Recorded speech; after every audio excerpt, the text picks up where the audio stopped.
Right మరోవైపు చూస్తూ ఉన్నాము శ్రవణ్ సాయి పెద్దమ్మ ఇలా మాట్లాడుతూ ఉన్నారు నా కొడుకుకి అన్యాయం జరిగిందని చెప్పి. మరోవైపు శ్రవణ్ సాయి హత్య కేసుకు సంబంధించి బిగ్ టీవీతో ఎక్స్క్లూజివ్గా తన తల్లి సిరి పంచుకోవడం జరిగింది. ఈ విషయాల తర్వాత అనేక రకాలుగా మనము ఆలోచించాల్సిన అవసరం ఎంతైనా ఉందని చెప్పొచ్చు. ఎందుకంటే తన కూతురు ఇందాక వాళ్ళ మేనత్త చెప్పినట్లుగా మనం చూసాము, తనకు 2 నెలల నుంచే ఆరోగ్యం బాగోలేదు, వాంతులు అవుతున్నాయని చెప్పి. మరోవైపు దీనికి సంబంధించి ఒక బ్రేకింగ్ అప్డేట్ అందుతోంది మనకి. బిగ్ టీవీతో ఎక్స్క్లూజివ్గా తన తల్లి సిరి మనతో పంచుకోవడం జరిగింది. తన కూతురు 4వ నెల గర్భవతి అని ఆమె మెసేజ్ పెడితేనే శ్రవణ్ సాయి తన ఇంటికి వచ్చాడని మరోవైపు వెల్లడించింది. అంటే ప్రెగ్నెన్సీ సంగతి అమ్మకు తెలిసిపోయిందని చెప్పి తన కూతురు అతనితో చెప్పిందని, కూతురు చేసిన పనికి ఆమెను కొట్టానని ఒకవైపు సిరి చెప్తోంది, తన తల్లి చెప్తోంది. ఒక తల్లి గుండె కూడా పగిలిపోతున్నటువంటి సందర్భాలని చెప్పుకోవచ్చు. మరోవైపు ఆమెను కొడుతుంటే శ్రవణ్ సాయి అడ్డుపడ్డాడు. ఇందాక మనకు మేనత్త ఏదైతే చెప్పడం జరిగిందో బిగ్ టీవీతో మాట్లాడినప్పుడు ఏదైనా జరుగుండొచ్చు మధ్యలో అని చెప్పి ఏదైతే తను చెప్పడం జరిగిందో శ్రవణ్ సాయి అడ్డుపడ్డాడు కాబట్టి అతనికి దెబ్బలు తగిలాయని చెప్తోంది సిరి. అయితే తన కూతురు తప్పు చేసింది కాబట్టే తాను ఆమెను కొట్టానని, ఇంకొకరి పిల్లలను నేనెందుకు కొడతానని సిరి అంటుంది. ఈ మొత్తానికి చూస్తుంటే సిరి కూడా ఒక టైప్ ఆఫ్ విక్టిమ్ అనే చెప్పొచ్చు. ఎందుకంటే తన కూతురు, చదువుకుంటున్నటువంటి కూతురు ఇలాంటి పనులు చేస్తుంటే ఏ తల్లి గుండైనా పగిలిపోతుంది. కాబట్టి అసలు ఎందుకు ఇలాంటి సంఘటన జరిగింది అనే ముందు రకరకాలుగా మనం ప్రచురిస్తూ ఉంటాము. దీనికి సంబంధించి పక్కా ప్లాన్డ్గా చంపారని చెప్పి కొంతమంది అంటారు. రకరకాలుగా వస్తూ ఉన్నాయి నిన్నటి నుంచి కూడా. అండ్ ఒకసారి మనం ఆవిడ ఏం మాట్లాడారో, శ్రవణ్ సాయి ఎవరో కూడా తనకు తెలియదని చెప్తుంది. అంటే ఒక మనిషి తెలియకుండా, శ్రవణ్ సాయి అనే వ్యక్తి తనకి తెలియకుండా తన కూతురి గర్భంలో ఒక బిడ్డ పెరుగుతోంది అని తెలిసిన వెంటనే ఆ తల్లి గుండె కూడా తల్లడిపోతుందని చెప్పొచ్చు. అండ్ మొత్తానికి ఆమె ఏం మాట్లాడిందో ఒకసారి అది విందాం. ఏమైందమ్మా అసలు? 2 నిమిషాలు ప్లీజ్ కో. ఏమైంది అసలు? అంటే ఏమైంది? అబ్బాయిని ఎందుకు చంపారు? ఎవరు చంపారు? ఎట్లా చనిపోయాడు అబ్బాయి? పాపం కొడుతుంటే వాడు అడ్డం వచ్చినాడు. ఎందుకు కొడుతున్నారా పాపని? పాపం తప్పు చేసి నాకు. ఏమైంది అసలు? అంటే ఏమైంది? అబ్బాయిని ఎందుకు చంపారు? ఎవరు చంపారు? ఎట్లా చనిపోయాడు అబ్బాయి? పాపం కొడుతుంటే వాడు అడ్డం వచ్చినాడు. ఎందుకు కొడుతున్నారా పాపని? పాపం తప్పు చేసి నా కూతురే కదా. బాధపడకండి, అంటే అడుగుతున్నాను. తప్పు చేసింది నా కూతురు. వాడు ఎవడో కూడా మనకు మొక్కని తెలియదు. తప్పు చేసింది మన పాప అయినప్పుడు మనమే మందలిచ్చుకోవాలి మన పిల్లలు. అవును. ఇప్పుడు పక్కన వాళ్ళని కొడితే, ఎవడో బిడ్డను కొడితే మనకు ఊరుకుంటారా? అవును చెప్పండి. అవును. ఇప్పుడు మీ ముఖం నాకు తెలీదు, నేను ఎలా మీకు ఫోన్ చేస్తా? సరే నా ఫోన్ ఉంది, ఒక్కసారన్నా మేము ఆ పిల్లోడితో కానీ ఎప్పుడైనా మాట్లాడినట్టు ఏమన్నా ఉందా? ఎందుకు వచ్చాడు ఇంటికి అసలు అబ్బాయి? అదే తెలీదు. ఈమె మెసేజ్ పెట్టిందంట, ఇట్లా మా మమ్మీకి తెలిసింది. ఏమని తెలిసిందని? ప్రెగ్నెంట్ అని. ఎన్నో మంత్ అమ్మాయికి? 4th month అంటున్నారు. మరి అంటే 4 నెలల నుంచి ఏం అర్థం అవ్వలేదా? చెప్పలేదు. 1 month నాకు 20 days నుంచి వామిటింగ్స్ అవుతున్నాయి. వామిటింగ్స్ అయితే హాస్పిటల్ తీసుకెళ్ళాను November 18th. తీసుకుని వెళ్తే టైఫాయిడ్, యూరిన్ ఇన్ఫెక్షన్ అని చెప్పారు. ఫుల్గా జ్వరం వచ్చి రిపోర్ట్స్ ఉన్నాయి. సరేలే, వామిటింగ్స్ తగ్గట్లేదు అని తీసుకెళ్ళాం. ఏమైంది అసలు? అంటే ఏమైంది? అబ్బాయిని ఎందుకు చంపారు? ఎవరు చంపారు? ఎట్లా చనిపోయాడు అబ్బాయి? పాపం కొడుతుంటే వాడు అడ్డం వచ్చినాడు. ఎందుకు కొడుతున్నారా పాపని? పాపం తప్పు చేసి నా కూతురే కదా. బాధపడకండి, అంటే అడుగుతున్నాను. తప్పు చేసింది నా కూతురు. వాడు ఎవడో కూడా మనకు మొక్కని తెలియదు. తప్పు చేసింది మన పాప అయినప్పుడు మనమే మందలిచ్చుకోవాలి మన పిల్లలు. అవును. ఇప్పుడు పక్కన వాళ్ళని కొడితే, ఎవడో బిడ్డను కొడితే మనకు ఊరుకుంటారా? అవును. చెప్పండి. అవును. ఇప్పుడు మీ ముఖం నాకు తెలీదు, నేను ఎలా మీకు ఫోన్ చేస్తా? సరే నా ఫోన్ ఉంది, ఒక్కసారన్నా మేము ఆ పిల్లోడితో కానీ ఎప్పుడైనా మాట్లాడినట్టు ఏమన్నా ఉందా? ఎందుకు వచ్చాడు ఇంటికి అసలు అబ్బాయి? అదే తెలీదు. ఈమె మెసేజ్ పెట్టిందంట, ఇట్లా మా మమ్మీకి తెలిసింది. ఏమని తెలిసిందని? ప్రెగ్నెంట్ అని. ఎన్నో మంత్ అమ్మాయికి? 4th month అంటున్నారు. మరి అంటే 4 నెలల నుంచి ఏం అర్థం అవ్వలేదా? చెప్పలేదు. 1 month నాకు 20 days నుంచి వామిటింగ్స్ అవుతున్నాయి. వామిటింగ్స్ అయితే హాస్పిటల్ తీసుకెళ్ళాను November 18th.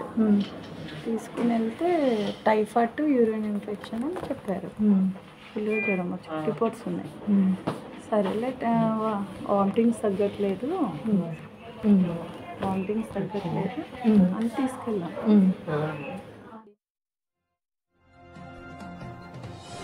రైట్, తన తల్లి మాట్లాడింది ఏదైతే సిరి తన తల్లి మాట్లాడినటువంటి మాటలు ఒకవైపు చూస్తుంటే రికార్డ్స్ కూడా ఉంటాయి తనతో. నేను ఒకవేళ మాట్లాడుంటే నిన్నటి నుంచి వస్తున్నటువంటి వార్తల్ని బేస్ చేసుకొని కూడా తను ధైర్యంగా ఆన్సర్ చెప్తూ ఉంది. అండ్ ఒకవైపు కూతురికి ఇలా జరిగింది అని చెప్పి ఆవేదన కనిపిస్తుంది. అండ్ అది తప్పిదంగానే చెప్తూ ఉన్నారు, అదే నేను కూతుర్ని కొడుతుంటే అడ్డొచ్చినట్టుగా మాట్లాడుతాను. అసలు ఏం జరిగింది పూర్తిగా మా ప్రతినిధి సుజాత ఆవిడతో మాట్లాడారు, డైరెక్ట్గా ఆవిడతో ఇంటరాక్ట్ అయ్యారు. అండ్ పూర్తిగా నిన్నటి నుంచి కూడా దీన్ని టేకప్ చేస్తున్నారు కాబట్టి అడిగి తెలుసుకుందాం. సుజాత, అసలు ఏం జరిగింది, వాళ్ళ తల్లి మాటల్లో మీకు అర్థమైంది ఏంటి, అసలు పూర్తి డీటెయిల్స్ ఏంటి, వాళ్ళ కూతురికి ఏం జరిగింది, ప్రస్తుతం వాళ్ళ కూతురు ఏ విధంగా ఉంది, ఇదంతా డీటెయిల్స్ చెప్పండి.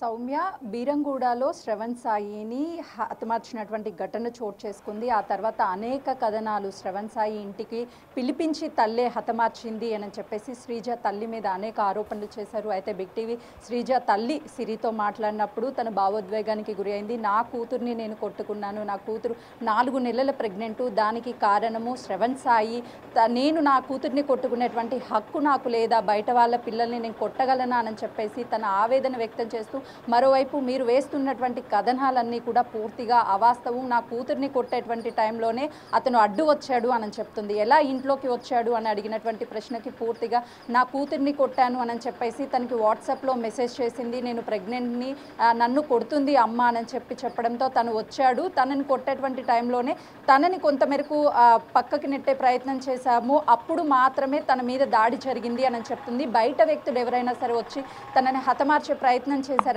లేదు, మా కుటుంబ సభ్యులు 3 మాత్రమే ఉన్నాం ఆ టైంలో అని చెప్పేసి తల్లి చెప్తుంది. అయితే తను మాట్లాడే ప్రతి ఒక్క మాట కూడా నా కూతుర్ని నేను కొట్టాను, ఈ రోజు నా కూతురికి ఎముకలన్నీ కూడా నుజ్జు అయిపోతే కనీసం ఏ హాస్పిటల్లో కూడా అడ్మిట్ చేసుకోలేదు, ప్రస్తుతం ఇక్కడ తిరుమల హాస్పిటల్లో అడ్మిట్ చేశాము, ట్రీట్మెంట్ అందుతుంది, ఎవరు కూడా అడ్మిట్ చేసుకోమని చెప్తున్నారు అని చెప్పి ఆ తల్లి ఆవేదన వ్యక్తం చేస్తుంది. అయితే ప్రస్తుతానికి శ్రీజ మాత్రం 4 నెలల ప్రెగ్నెంట్ అని చెప్పేసి తల్లి చెప్తుంది. అయితే 1 ఇయర్ నుంచి శ్రవణ్ సాయి తన మీ పాపని కలవలేదని చెప్తున్నారు, వాస్తవమేనా అడిగినటువంటి ప్రశ్నకు కూడా అతను కాకపోతే ఎవరు కారణము, పార్కుల్లోకి తీసుకువెళ్ళి కూడా నా కూతుర్ని అనుభవించాడు అని చెప్తుంది. గతంలో 6 నెలల క్రితం నా కూతురు ఇంటికి రాకపోతే మిస్సింగ్ కేసు పెట్టాము, ఆ టైంలో కూడా శ్రవణ్ సాయి దగ్గర నా కూతురు ఉంది అని చెప్పేసి ఆ తల్లి ప్రతి ఒక్క మాట కూడా ఆవేదనతో, ఒక తల్లి ఆ కూతురు కళ్ళ ముందే అట్లా ఉండడము, దానికి కారణమైనటువంటి వ్యక్తి ఇంటికి రావడము, ఇంటికి వచ్చినటువంటి సమయంలో వాళ్ళిద్దరిని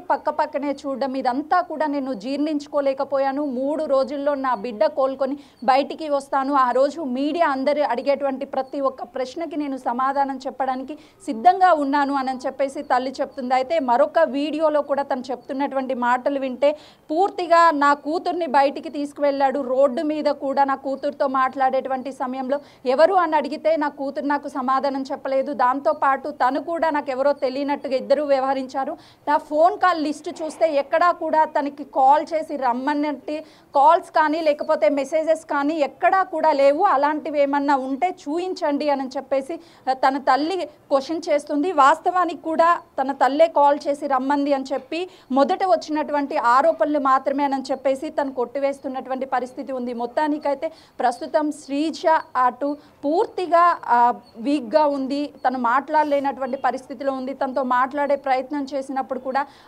తనని టచ్ చేస్తున్నప్పుడు తను చెప్తుంది, ఎక్కడా ముట్టుకోకండి, నాకు నొప్పులు వస్తున్నాయి, నేను భరించలేకపోతున్నాను అని చెప్తుంది. అని అంటే ఏ స్థాయిలో నిన్న ఆ శ్రీజ మీద వాళ్ళ తల్లి చేసుకొని ఉంటుందో. ఒక విధంగా చెప్పాలంటే ఏ తల్లికైనా సరే కూతురు 4 నెలల ప్రెగ్నెంట్ చిన్న అమ్మాయి పెళ్లి కాకముందు అని అంటే ఏ తల్లికైనా సరే ఒకవైపు బాధ, ఒకవైపు నిస్సహాయత, ఏం చేయలేనటువంటి పరిస్థితిలో ఉంటుంది. ఆ కోపాన్ని కూడా ఆ తల్లి అన్న మాటల్లో కొంచెం వాస్తవమే కనిపిస్తుంది. పక్కింటి వాళ్ళ పిల్లల మీద మనం చేసుకుంటే ఎవరు కూడా చూస్తూ ఊరుకోరు కదా, నా బిడ్డ మీద నేను చేసుకున్నటువంటి రైట్స్ నాకు లేవా అని చెప్పేసి ఆ తల్లి క్వశ్చన్ చేస్తుంది.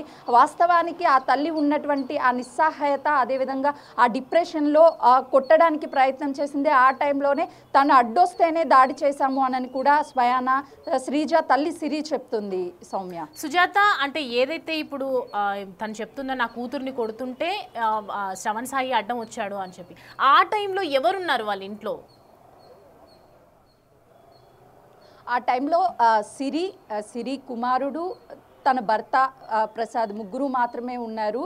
దాంతోపాటు శ్రీజ కూడా ఉంది. కానీ శ్రీజాని కొడుతున్నది తెలుసుకొని మెసేజ్ పెట్టిన తర్వాతే తను వచ్చాడు కాబట్టి ఆ టైంలో అడ్డుపడ్డాడు. మేము తన మీద నెట్టాము, తనని దాడి చేసింది వాస్తవమే. కానీ ఎందుకు దాడి చేసాం, ఎలా దాడి చేసాం, ఎలా చనిపోయాడు అనేది మాత్రము 3 రోజుల తర్వాత నేను బయటికి వస్తాను, బయటికి వచ్చి ప్రతి ఒక్కరి ప్రశ్నకి నేను సమాధానం చెప్తాను అని చెప్పేసి ఆ తల్లి చెప్తుంది సౌమ్య. సో ఇప్పటివరకు ఓవరాల్గా సీన్ చూస్తూ ఉంటే ఇద్దరి వైపు మిస్టేక్స్ ఉన్నాయి. తన కూతురు సైడ్ ఉంది, అలాగే శ్రవణ్ సాయిది కూడా ఉంది. వీళ్ళిద్దరికి సంబంధించి అంటే నేను ఆయనతో మాట్లాడలేదు, ఎప్పుడు ఏం చేయలేదు అని చెప్తూ ఉన్నారు. వీళ్ళిద్దరి అంటే ఒక 4 నెలలుగా ఇట్లా జరుగుతోంది అని అన్నప్పుడు ఎప్పుడు కూడా ఎవరికి బయటికి చెప్పుకోలేని పరిస్థితి కాబట్టి చాలా రోజులుగా ఇలా జరుగుతూ ఉంటాయి. అంటే ఒక 1 ఇయర్గా ఇలా పార్క్కి వెళ్ళి తీసుకెళ్తున్నాడు. ఇదంతా ముందెప్పుడైనా ఇన్ఫర్మేషన్ ఉందా వాళ్ళకి? సౌమ్య తను చెప్తుంది ఏంటంటే 6 నెలల క్రితము కాలేజ్కి వెళ్ళినటువంటి శ్రీజ తిరిగి ఇంటికి రాలేదు, శ్రవణ్ సాయితో వెళ్ళిపోయింది. ఆ తర్వాత పోలీసుల దగ్గరికి వెళ్ళి కంప్లైంట్ చేశాము. కంప్లైంట్ చేసిన వెంటనే కూడా శ్రీజ వాళ్ళ దగ్గర ఉంది అని చెప్పేసి తీసుకొచ్చారు. ఆ తర్వాత పాపని మందలించే ప్రయత్నం చేశాను అని చెప్తుంది. అంటే ఒక్కసారి ప్రతి ఒక్కరిని ఆలోచిస్తే ఒక చిన్న పాప పెళ్లి కానటువంటి అమ్మాయి ప్రెగ్నెంట్ అయితే ఒక తల్లి, ఒక ఆడపిల్లగా నేనే చెప్తున్నాను, అలాంటి సిచ్యువేషన్లో ఎవరు ఉన్నా సరే ఆ కోపాన్ని కావచ్చు, ఆ భావోద్వేగాన్ని కావచ్చు, వాటన్నిటిని కూడా మనం కంట్రోల్ చేసుకోలేం. అలా అని తల్లి ఒక వ్యక్తిని చంపడము, లేకపోతే ఒక కుటుంబాన్ని చంపడం, బిగ్ టీవీ ప్రోత్సహించడమో, లేకపోతే యాజ్ ఏ ఒక ఆడపిల్లగా నేను అది కరెక్ట్ అని చెప్పడం లేదు. బట్ తన కూతుర్ని నేను కొట్టుకున్నాను, నా కూతుర్ని కోపంతో, బాధలో, నిస్సహాయతలో ఏం చేయనటువంటి సిచ్యువేషన్లో నేను ఉన్నాను అని చెప్పి తల్లి చెప్తుంది. అంటే ఆ సిచ్యువేషన్లో ఒకవైపు కూతుర్ని కొట్టుకుంటుంటే ఒకవైపు శ్రవణ్ సాయి అడ్డు వచ్చినప్పుడు మేము నెట్టేశాము అని చెప్పేసి తను చెప్తుంది. కానీ తన కూతురు కూడా ఎలా ఉందంటే ఈరోజు ఒకవైపు వాళ్ళ భర్త సిరి భర్త కొడుకు అక్కడేమో పోలీస్ స్టేషన్లో ఉన్నారు, కళ్ళ ముందు బిడ్డ ఆ పరిస్థితిలో కనీసము తను మాట్లాడుతుంటే నాకే తనని మాట్లాడించడం ఆ టైంలో కరెక్ట్ అనిపించలేదు. శ్రీజ పరిస్థితి చూస్తుంటే మొత్తం దుప్పటి అంతా కూడా పైన వేసుకొని ఇలా షవరింగ్ అయిపోతుంది, తన ఒంటి మీద గాయాలు ఉన్నాయి, తన బోన్స్ మొత్తం కూడా బ్రేక్ అయిపోయాయి అని చెప్పేసి తల్లి చెప్తుంది. అంటే ఆ తల్లి కూడా ఆ క్షణాన్ని తలుచుకొని జీవితాంతము ఎంత మనోవేదనకి గురవుతుందో మనకు అర్థమవుతుంది. ఇప్పుడు మాట్లాడేటప్పుడు కూడా చాలా క్లారిటీగా మాట్లాడుతుంది ఆమె. నాకు నా కూతురు ఇంపార్టెంట్, నా కూతురు మీద నేను చేసుకునేటువంటి రైట్స్ నాకున్నాయి. కానీ నా కూతురు ఈరోజు ఏ హాస్పిటల్ వాళ్ళు మా కూతుర్ని అడ్మిట్ చేసుకోవడం లేదు అని చెప్తే ఆ పాప కండిషన్ ఎలా ఉందో నిజంగా కూడా అందరినీ కలిసివేస్తుంది. అసలుకి వెళ్ళినటువంటి నాకే ఏడుపు వస్తుంది, ఏం మాట్లాడలేనటువంటి సిచ్యువేషన్లో ఉంది. తల్లి ఎలా బ్యాలెన్స్ చేయగలుగుతుంది? ఇప్పుడు భర్త వచ్చేసి పోలీస్ స్టేషన్లో ఉన్నాడు, కొడుకు పోలీస్ స్టేషన్లో ఉన్నాడు, ఏమైందో అర్థం అవడంలే. ఇక్కడ 4 నెలల కూతురు ప్రెగ్నెంట్ కళ్ళ ముందు చూస్తూ తను నడవలేకపోతుంది, ఆ కూతురు కదలలేకపోతుంది, కనీసం మాట్లాడలేకపోతుంది. అంటే ఆ తల్లి ఎంత డిప్రెషన్లోకి వెళ్ళిందో అనేది చాలా స్పష్టంగా నేను మాట్లాడినప్పుడు అర్థమైంది సౌమ్య. రైట్ సుజాత, మళ్ళీ ఫర్దర్ అప్డేట్స్ కోసం మిమ్మల్ని కాంటాక్ట్ అవుతాము. అంటే ఏమైంది, అబ్బాయిని ఎందుకు చంపారు, ఎవరు చంపారు, ఎట్లా చనిపోయాడు అబ్బాయి? పాపను కొడుతుంటే వాడు అడ్డం వచ్చినాడు. ఎందుకు కొడుతున్నారు పాపని? పాపం తప్పు చేసింది నా కూతురే కదా. బాధపడకండి అంటే అడుగుతున్నాను. తప్పు చేసింది నా కూతురు, వాడు ఎవడో కూడా మనకు ముఖం తెలియదు. తప్పు చేసింది మన పాప అయినప్పుడు మనమే మందలిచ్చుకోవాలి మన పిల్ల. అవును, ఇప్పుడు పక్కన వాళ్ళని కొడితే, ఎవడో బిడ్డను కొడితే మనకు ఊరుకుంటారా? అవును, చెప్పండి. అవును, ఇప్పుడు మీ ముఖం నాకు తెలీదు, నేను ఎలా మీకు ఫోన్ చేస్తా? సరే, నా ఫోన్ ఉంది, ఒక్కసారన్నా మేము ఆ పిల్లోడితో కానీ ఎప్పుడైనా మాట్లాడినట్టు ఏమైనా ఉందా? ఎందుకు వచ్చాడు ఇంటికి అసలు అబ్బాయి? అదే తెలీదు. ఈమె మెసేజ్ పెట్టిందంట, ఇట్లా మా మమ్మీకి తెలిసింది. ఏమని తెలిసిందని? ప్రెగ్నెంట్ అని. ఎన్నో మంత్ అమ్మాయికి? 4th మంత్ అంటున్నారు. మరి అంటే 4 నెలల నుంచి ఏం అర్థం అవ్వలేదా? చెప్పలేదు. 1 month నాకు 20 days నుంచి వామిటింగ్స్ అవుతున్నాయి. వామిటింగ్స్ అయితే హాస్పిటల్ తీసుకెళ్ళాను నవంబర్ 18th. తీసుకుని వెళ్తే టైఫాయిడ్, యూరిన్ ఇన్ఫెక్షన్ అని చెప్పారు. ఫుల్గా జ్వరం వచ్చి రిపోర్ట్స్ ఉన్నాయి. సరేలే, వామిటింగ్స్ తగ్గట్లేదు అని తీసుకెళ్ళాం. ఏమైంది అసలు? అంటే ఏమైంది, అబ్బాయిని ఎందుకు చంపారు, ఎవరు చంపారు? ఎట్లా చనిపోయాడు అబ్బాయి? పాపను కొడుతుంటే వాడు అడ్డం వచ్చినాడు. ఎందుకు కొడుతున్నారా పాపని? పాపం తప్పు చేసింది నా కూతురే కదా. బాధపడకండి అంటే అడుగుతున్నాను. తప్పు చేసింది నా కూతురు. వాడు ఎవడో కూడా మనకు మొక్కని తెలియదు. తప్పు చేసింది మన పాప అయినప్పుడు మనమే మందలిచ్చుకోవాలి మన పిల్ల. అవును. ఇప్పుడు పక్కన వాళ్ళని కొడితే ఎవడో బిడ్డను కొడితే మనకు ఊరుకుంటారా? అవును. చెప్పండి. అవును. ఇప్పుడు మీ ముఖం నాకు తెలీదు, నేను ఎలా మీకు ఫోన్ చేస్తా? సరే నా ఫోన్ ఉంది, ఒక్కసారన్నా మేము ఆ పిల్లోడితో కానీ ఎప్పుడైనా మాట్లాడినట్టు ఏమన్నా ఉందా? ఎందుకు వచ్చాడు ఇంటికి అసలు అబ్బాయి? అదే తెలీదు. ఈమె మెసేజ్ పెట్టిందంట, ఇట్లా మా మమ్మీకి తెలిసింది. ఏమని తెలిసిందని? ప్రెగ్నెంట్ అని. ఎన్నో మంత్ అమ్మాయికి? 4th month అంటున్నారు. మరి అంటే 4 నెలల నుంచి ఏం అర్థం అవ్వలేదా? చెప్పలేదు. 1 month నాకు 20 days నుంచి వామిటింగ్స్ అవుతున్నాయి. వామిటింగ్స్ అయితే హాస్పిటల్ తీసుకెళ్ళాను November 18th. తీసుకుని వెళ్తే టైఫాయిడ్, యూరిన్ ఇన్ఫెక్షన్ అని చెప్పారు. ఫుల్గా జ్వరం వచ్చి రిపోర్ట్స్ ఉన్నాయి. సరేలే, వామిటింగ్స్ తగ్గట్లేదు అని తీసుకెళ్ళాం. ఏమైంది? రైట్, ఇదే అంశానికి సంబంధించి మా ఎగ్జిక్యూటివ్ ఎడిటర్ అశోక్ అనాలిసిస్ చేస్తారు. అశోక్, చూస్తున్నాము తన తల్లి మాట్లాడుతున్నటువంటి మాటలు వింటుంటే ఒక సగటు తల్లి ఏ విధంగా బాధపడుతుంది, ఒక సగటు తల్లి ఎట్లా మాట్లాడుతుంది. నార్మల్గా మన ఇళ్లలో మనం చూస్తూ ఉంటాం తల్లులు ఏ విధంగా బిహేవ్ చేస్తారు కూతురు ఏదైనా తప్పు చేస్తే. అలాంటి ఎగ్జాక్టివ్ ఉక్రోషం మాత్రమే అక్కడ కనిపిస్తుంది. అసలు ఏ విధంగా చూడొచ్చు, నిన్నటి జరుగుతున్నదంతా కూడా మనం అబ్జర్వ్ చేస్తున్నాము. నిన్నటి నుంచి కూడా కొన్ని విషయాలన్నీ కూడా మనకు అర్థమవుతూ ఉన్నాయి.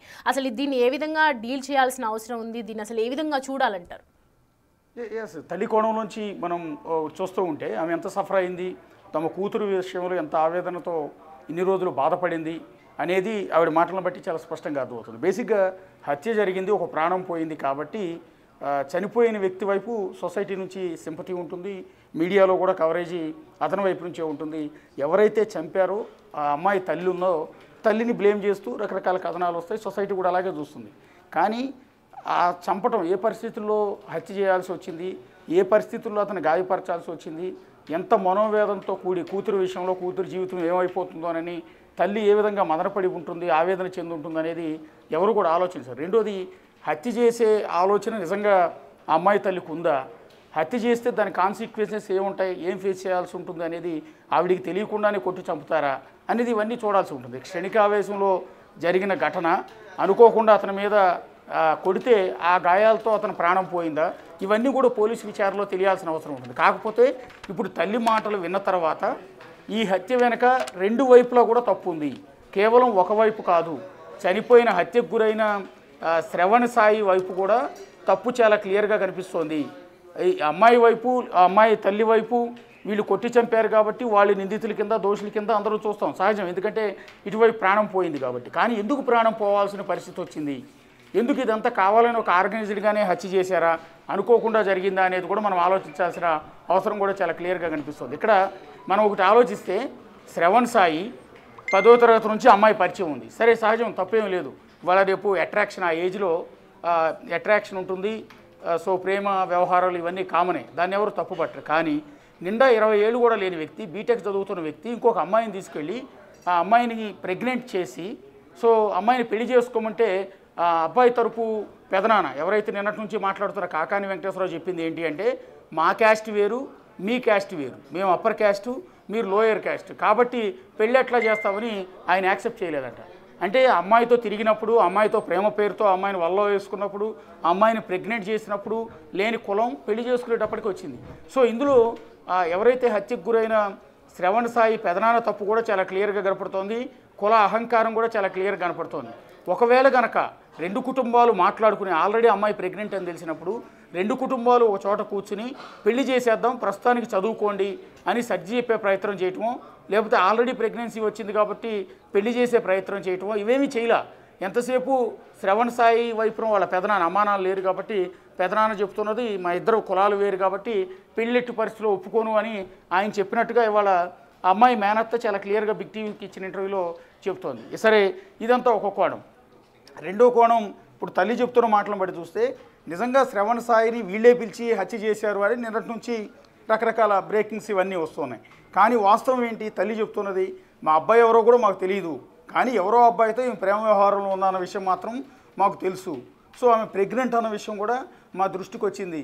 సో ఈ క్రమంలో మేము అతన్ని పిలిచామా, లేకపోతే అతను మా ఇంటికి వచ్చాడా, లేదు మేము అతనికి కాల్ చేసామా, మా అమ్మాయి అతనికి కాల్ చేసి పిలిపించిందా, ఇవన్నీ కూడా చూడాలి కదా అని ఒక తల్లిగా ఆవిడ ప్రశ్నిస్తాం సొసైటీని. సో ఇవాళ తల్లిని మనం బ్లేమ్ చేస్తున్నాం, తల్లినే దోషి అంటున్నాం, తల్లి కిరాతకురాలు అంటున్నాం, క్రిమినల్ అంటున్నాం. కానీ ఎందుకు ఇదంతా జరగాల్సి వచ్చింది? నిజంగా ఒక వ్యక్తిని చంపితే రేపొద్దున శిక్షకు గురవుతాము, మన కుటుంబం చిన్నాభిన్నం అయిపోతుందన్న విషయం ఆ తల్లికి తెలియకుండా ఉంటుందా? ఇక్కడ మనం ఆలోచించాల్సింది అసలు ఆ అమ్మాయి ఇంటికి శ్రవణ్ సాయి ఎందుకు వెళ్ళాడు, వెళ్ళిన టైంలో ఏం జరిగింది. ఇప్పుడు ఆ తల్లి చెప్తున్నది ఏంటంటే నా కూతురు తప్పు చేసింది, నా కూతురు వేరే ఎవరు కుర్రాడుతోనో తిరిగి పెళ్లి కాకుండానే ప్రెగ్నెంట్ అయింది. ఒక తల్లిగా నేను బాధపడాల్సిన పరిస్థితి ఉంటుందా లేదా, నా కూతురు జీవితం ఎలా అయిపోయింది ఏంటి అని. పెళ్లి చేద్దామంటే అబ్బాయి తరపు పెదనాన్న కులాలు వేరు కాబట్టి పెళ్లి చేయను, కుదరదంటూ ఉన్నాడు. సో ఈ క్రమంలో నా కూతురు భవిష్యత్తు ఏంటి అని సగటు తల్లిగా ఏ తల్లికైనా మనోవేదన ఉంటుంది, బాధ ఉంటుంది. నా కూతురు భవిష్యత్తు ఎలా ఉంటుందని ఎంత అల్లారు ముద్దుగా పెంచుకున్నాను నేను, ఈరోజు నా కూతురు ఇలా అయిపోయింది ఏంటని బాధ సహజంగా ఉంటుంది. ఆ క్రమంలోనే ఆ తల్లి చెప్తున్నది ఏంటి, తప్పు చేసింది నా కూతురు కాబట్టి నా కూతుర్ని నేను మందలించో దండించో నేను నైన్లో పెట్టుకోవాలి, నా కూతురు భవిష్యత్తుని తీర్చిదిద్దుకునే క్రమంలో నేను నా కూతుర్ని కొడుతూ ఉంటే నా కూతురు అతనికి ఫోన్ చేసి పిలిపించింది. అతను వచ్చిన క్రమంలో నా కూతురుని కొడుతున్నప్పుడు అతను అడ్డుకునే ప్రయత్నం చేశాడు, ఆ ప్రయత్నంలో అతనికి దెబ్బలు తగిలి అతని ప్రాణం పోయింది అనేది ఇప్పుడు తల్లి చెప్తున్నమాట. సో ఇదొక చాలా కీలకమై అవుతుంది. ఇదొక చెప్పాలంటే హృదయాన్ని కదిలించే ఘటన. చచ్చిపోయాడన్న బాధ ఒకవైపు, చంపటం వల్ల ఇవాళ అప్పుడు అమ్మాయి పరిస్థితి ఏంటో అర్థం కావట్లేదు. ఆల్రెడీ ఆమె సిక్ అయిపోయి హాస్పిటల్లో ఉంది, ఆమె రేపొద్దున కోలుకుంటుందో లేదో కూడా అర్థం కాని పరిస్థితి, పైగా చిన్న వయసులోనే ప్రెగ్నెన్సీ. సో ఇప్పుడు తన వల్ల ఒక వ్యక్తి ప్రాణం పోయిందన్న బాధ మరొక వైపు, కడుపులో బిడ్డతో ఆమె ఇప్పుడు హాస్పిటలైజ్ అయ్యి సివియర్ అనారోగ్యంతో ప్రస్తుతం హాస్పిటల్లో ఉంది. ఆమె మానసిక పరిస్థితి రేపు నుంచి ఎలా ఉంటుంది? ఎందుకంటే తన వల్లే తను ప్రేమించిన వ్యక్తి, తను పెళ్లి చేసుకోవాలన్న వ్యక్తిని ప్రాణం కోల్పోయాడన్న ఆ గిల్టీనెస్ అనేది జీవితం అంతా అమ్మాయిని వెంటాడుతూ ఉంటుంది సైకలాజికల్గా. సో రెండోది, ఇప్పుడు హత్య చేసిన ఆ తల్లి ఎవరైతే ఉన్నారో తల్లిని పోలీసులు అరెస్ట్ చేస్తారు, ఆమె జీవితం మొత్తం స్పాయిల్ అయిపోయింది. సో ఇంకా ఆమెతో పాటు ఇంకా చాలామందిని ఈ కేసులో అరెస్ట్ చేసే అవకాశం ఉంటుంది. అంటే ఎంటైర్ కుటుంబం అంతా కూడా చిన్నాభిన్నం అయిపోయింది ఆ కుటుంబం. సో ఇటువైపు ఇతను ప్రాణం పోయింది. సో టోటల్గా మూల కారణం ఏంటి అంటే ప్రేమ. ఆ ప్రేమతో పాటు వచ్చిన ప్రెగ్నెన్సీ. సో ఈ కేసులో ఇప్పుడు తల్లితో మనం మా కొలీగ్ సుజాత అక్కడ వెళ్ళి హాస్పిటల్ లోపలికి వెళ్ళి ఆమెను మాట్లాడించే ప్రయత్నం చేసింది. ఎందుకంటే సొసైటీలో రకరకాల ప్రశ్నలు తలెత్తున్నాయి, రకరకాలుగా ఆ తల్లిని బ్లేమ్ చేస్తున్నారు. అసలు వాస్తవం ఏంటో తెలుసుకోవాలనే క్రమంలో మా రిపోర్టర్ సుజాత ఇప్పుడు బాధితురాలు ఎవరైతే అమ్మాయి ఉందో అమ్మాయి చికిత్స పొందుతున్న హాస్పిటల్లోనే తల్లిని కూడా ఉంచారు. ఎందుకంటే కూతురికి ఈ టైంలో తల్లి రక్షణ అవసరం. ఎందుకంటే తన వల్ల ఒక వ్యక్తి చనిపోయాడన్న బాధలో ఒక సైకలాజికల్గా ఇబ్బంది పడుతున్న ఆ కూతురు దగ్గర తల్లి అనేది పక్కన ఉండాలి. ఆ తల్లి ఒకవేళ హత్య చేసి కేసులు ఆరోపణలు ఎదుర్కొంటున్నా కూడా కూతురికి రక్షణ కల్పించాల్సిన తల్లి కాబట్టి ఆ తల్లిని అక్కడ హాస్పిటల్లోనే ఉంచారు. ఆ హాస్పిటల్ దగ్గరికి మా రిపోర్టర్ సుజాత వెళ్ళి ఆమెతో మాట్లాడితే ఆమె ఆవేదన మొత్తం కూడా బయటకు వచ్చింది. సో మనం రెండో కోణంలోంచి చూపించే ప్రయత్నం చేస్తున్నాం. అందరూ ఒక కోణంలోంచి చూస్తారు, అయ్యో పాపం చచ్చిపోయాడు అన్యాయంగా చంపేశారనే కోణంలో చూస్తారు. కానీ ఎందుకు చంపాల్సి వచ్చిందని రెండో కోణం బిగ్ టీవీ చూపించే ప్రయత్నం చేసింది. నెక్స్ట్ ఇందులో ఇంకొక ట్విస్ట్ ఉంది. సో ఏదైతే ఆ అమ్మాయి తల్లి శ్రీజ తల్లి సిరితో మా రిపోర్టర్ సుజాత మాట్లాడినప్పుడు చాలా వెరీ ఇంట్రెస్టింగ్ ఇష్యూస్ రైజ్ చేసింది. అసలు కారణం ఏంటి, ఎందుకు ఏ విధంగా ఆ అబ్బాయి శ్రవణ్ సాయి వాళ్ళ అమ్మాయిని తన వల్ల వేసుకున్నాడు, ఏమేం చేశాడు, ఎక్కడెక్కడ వీళ్ళు కలిసేవారు అనే అనేక ఇష్యూస్ అన్నింటిని కూడా రైజ్ చేసింది. అంతేకాకుండా నా కూతుర్ని ఇంత దారుణంగా చేస్తుంటే నేను చూస్తూ ఊరుకోవాలంటూ తన ఆవేదన కూడా వ్యక్తం చేసే ప్రయత్నం శ్రీజ తల్లి సిరి చెప్తుంది. ఒకసారి అది కూడా మనం ప్లే చేయండి. పీసీఆర్ నెక్స్ట్ సిరి ఏం మాట్లాడారో ఒకసారి ప్లే చేయండి. తర్వాత నేను వస్తాను, వచ్చిన తర్వాత పాపది ఏమైంది ఎవ్వరు ఇంతవరకు హాస్పిటల్లో తీసుకోవచ్చు. ఓకే, అన్నీ ఎదిగిపోయినాయి. ఇప్పుడు వాళ్ళు నిన్నటి నుంచి ఎవ్వరు ఒక్క ట్రీట్మెంట్ కూడా ఇవ్వట్లేదు. ఓకే, అది అలా పడిపోయింది, ఎవరు ఏం చేయట్లేదు. ఏం జరిగింది అనేది మాట్లాడదాం, ఎలా జరిగిందని చెప్తాను. ఓకే, ఇప్పుడు నేను పిలిపించానని చెప్తున్నాను. అది నాకు అసలు వాడు శ్రావణ్ అనేవాడే, ఇది నేను సెకండ్ టైం చూడటం. Okay, first time 7 months back పాప దగ్గరికి వచ్చాడంట కాలేజ్ దగ్గరికి. ఆమె ఇంటికి రాలేదు. 4:30 అయిపోతుంది, ఎర్లీ మార్నింగ్. మేము పోలీస్ స్టేషన్కి వెళ్ళాము, మాదాపూర్ పోలీస్ స్టేషన్లో. అక్కడ పాప మిస్ అయిందని ఇచ్చాము. తర్వాత వాళ్ళ పెద్దనాన్న వాళ్ళని పిలిచాము, మాట్లాడాము, వార్నింగ్ ఇచ్చాము. ఓకే, వాడేదో పెద్ద క్యాస్ట్ అది ఇది అని అంటున్నాడు. వాడి క్యాస్ట్తో నాకు పని లేదు. ఓకే, వాళ్ళకి డబ్బు ఉంటే వాళ్ళ దగ్గర ఉంచుకోమనండి, నా దగ్గర ఉంటే నా దగ్గర ఉంటుంది. నీ దగ్గర ఉంటే నువ్వు నాకు ఇవ్వవు కదా. ఓకేనా, ఎవరిది వాళ్ళకే ఉంటుంది. ఓకే, మీకు ఇష్టం వచ్చినట్టు రాసుకోవడం కాదు. ఓకే, నేను చెప్తాను, మీరు రాసుకుందరు కానీ మీకు వచ్చినట్టు గుద్దుకోండి. ఓకే, నేను ఎల్లుండే వస్తాను పోలీస్ స్టేషన్కి. వచ్చినాక పోలీస్ స్టేషన్లో నేను సంవత్సరం నుంచి అమ్మాయిని నేను కలవలేదు అని చెప్తున్నాడు. ఎందుకు కలవలేదు? కలవకుండానే కడుపు వచ్చేసిందా? గండి మైసం దగ్గర పార్కులో చేస్తారా సెక్స్ అనేది? నీ కూతురు చేస్తే నువ్వు ఊరుకుంటావా? నువ్వు ఊరుకుంటావా అని అడుగుతున్నా. ఒకటే నేను క్వశ్చన్ అడుగుతా, నువ్వు ఊరుకుంటావా? ఊరుకుంటావా అని అడుగుతున్నా. రాత్రి 11 అయినా కూడా నేను షాప్ బంద్ చేసుకుని వస్తుంటే కూడా గల్లీలో ఉంటే నాకు ముఖం తెలియదు, కానీ నా కూతురు ముఖం నాకు తెలుస్తుంది కదా. ఎవరో ఒక మనిషి అక్కడ తన కోసం వెయిట్ చేస్తున్నాడని తెలుస్తుందా తెలీదా? ఏంటమ్మా ఎవరు అని అంటే, కాదమ్మా గల్లీలో మనకు ఫ్రెండ్స్ ఉంటారు కదా. అలా అని ఈ అమ్మాయి కవర్ చేసింది. ఎందుకంటే ప్రాబ్లం వాడెవడో కాదు, ప్రాబ్లం నా కూతురు అని నేను అనుకుని నా కూతురుని కొట్టా. ఓకే, ఎవరితోనే నాకు పని లేదు కదా. 3 days తర్వాత నేను వస్తాను. వచ్చిన తర్వాత పాపది ఏమైంది ఎవరు ఇంతవరకు హాస్పిటల్లో తీసుకోవట్లేదు. ఓకే, అన్నీ ఎదిగిపోయినాయి. ఇప్పుడు వాళ్ళు నిన్నటి నుంచి ఎవరు ఒక్క ట్రీట్మెంట్ కూడా ఇవ్వట్లేదు. ఓకే, అది అలా పడిపోయింది. ఎవరు ఏం చేయట్లేదు. ఏం జరిగింది అనేది మాట్లాడదాం. ఎలా జరిగిందని చెప్తాను. ఓకే, ఇప్పుడు నేను పిలిపించానని చెప్తున్నాను. అది నాకు అసలు వాడు శ్రావణ్ అనేవాడే. ఇది నేను సెకండ్ టైం చూడటం. Okay, first time 7 months back పాప దగ్గరికి వచ్చాడంట కాలేజ్ దగ్గరికి. ఆమె ఇంటికి రాలేదు. 4:30 అయిపోతుంది, ఎర్లీ మార్నింగ్. మేము పోలీస్ స్టేషన్కి వెళ్ళాము, మాదాపూర్ పోలీస్ స్టేషన్లో. అక్కడ పాప మిస్ అయిందని ఇచ్చాము. తర్వాత వాళ్ళ పెద్దనాన్న వాళ్ళని పిలిచాము, మాట్లాడాము, వార్నింగ్ ఇచ్చాము. ఓకే, వాడేదో పెద్ద క్యాస్ట్ అది ఇది అని అంటున్నాడు. వాడి క్యాస్ట్తో నాకు పని లేదు. ఓకే, వాళ్ళకి డబ్బు ఉంటే వాళ్ళ దగ్గర ఉంచుకోమనండి, నా దగ్గర ఉంటే నా దగ్గర ఉంటుంది. నీ దగ్గర ఉంటే నువ్వు నాకు ఇవ్వవు కదా. ఓకేనా, ఎవరిది వాళ్ళకే ఉంటుంది. ఓకే, మీకు ఇష్టం వచ్చినట్టు రాసుకోవడం కాదు. ఓకే, నేను చెప్తాను, మీరు రాసుకుందరు కానీ మీకు వచ్చినట్టు గుద్దుకోండి. ఓకే, నేను ఎల్లుండే వస్తాను పోలీస్ స్టేషన్కి. వచ్చినాక పోలీస్ స్టేషన్లో నేను సంవత్సరం నుంచి అమ్మాయిని నేను కలవలేదు అని చెప్తున్నాడు. ఎందుకు కలవలేదు? కలవకుండానే కడుపు వచ్చేసిందా? గండి మైసం దగ్గర పార్కులో చేస్తారా సెక్స్ అనేది? నీ కూతురు చేస్తే నువ్వు ఊరుకుంటావా? నువ్వు ఊరుకుంటావా అని అడుగుతున్నా. ఒకటే నేను క్వశ్చన్ అడుగుతా, నువ్వు ఊరుకుంటావా? ఊరుకుంటావా అని అడుగుతున్నా.